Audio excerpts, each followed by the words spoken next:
En la medida que se generen las mejores condiciones de equidad, podemos tener un proceso electoral en paz que evite la polarización social, afirmó el exfiscal contra delitos electorales, doctor Santiago Nieto Castillo, en el programa En Entrevista exclusiva con Dolores Gutiérrez Zurita.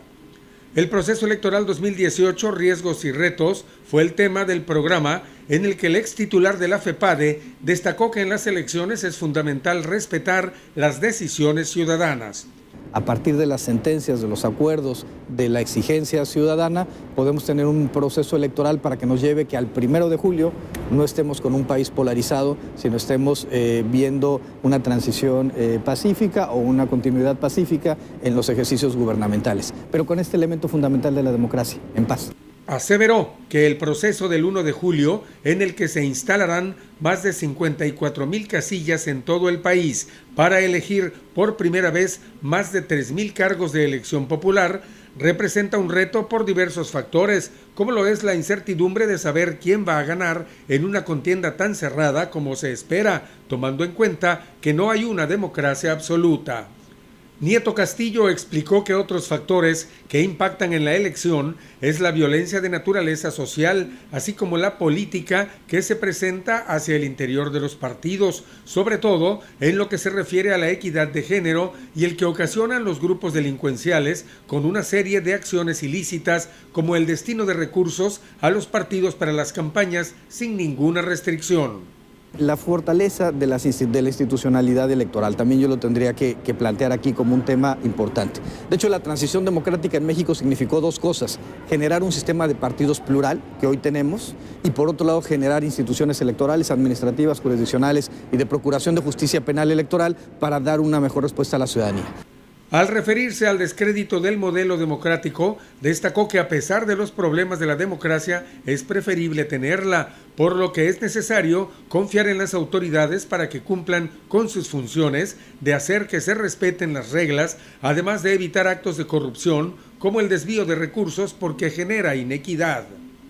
Nieto Castillo comentó que en la mayoría de las elecciones, las generaciones de los 20 a los 29 años se alejan de las urnas porque la transición democrática no los involucra ni los hace partícipes en las tomas de decisiones que se dan a través del voto, además de que son los que tienen mayor acceso a la información, por lo que para superar esta situación se requiere de una mayor interacción que les permita a través de la política plantear propuestas y estrategias para mejorar al país y dejen de lado su apatía.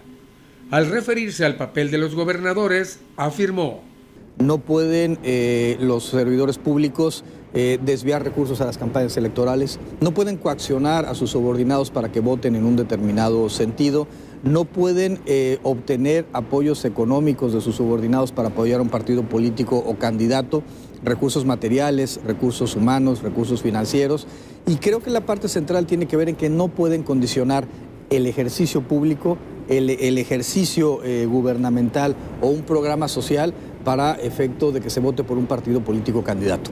Todas estas conductas son conductas delictivas, generan causales de responsabilidad en el ámbito administrativo electoral, y creo que la parte central de la democracia en México en este momento requiere que las autoridades gubernamentales ejerzan sus funciones como... También se refirió al tema de las candidaturas ciudadanas. La idea de los candidatos independientes era que iban a generar oxígeno al sistema electoral y al sistema político mexicano. Pero también partíamos, o las personas partían de esta distinción falsa a la que me refería hace rato. Partían de plantear que todos los políticos eran malos y plantear de que todos los ciudadanos eran impolutos. Y en realidad muchos de los candidatos independientes pues están vinculados en algún momento a partidos políticos. Desde ahí se nace mal, ¿no? Sí, porque el modelo no es un modelo además que esté diseñado para que cualquier candidato, cualquier ciudadano pueda tener una candidatura independiente. Pensemos en el modelo presidente de la República. La candidatura a presidencia de la República implica obtener más de 860,000 firmas. Es el 1% de un padrón electoral que en México son 86 millones de ciudadanas y ciudadanos. Llegar a ese número de firmas requiere un enorme trabajo, más por la dispersión territorial. Tiene que ser en más de la mitad de las entidades federativas. Y es aquí donde se genera un problema y un primer planteamiento de causa de este efecto negativo que nos ha llevado a las falsificaciones. Noticias TVT.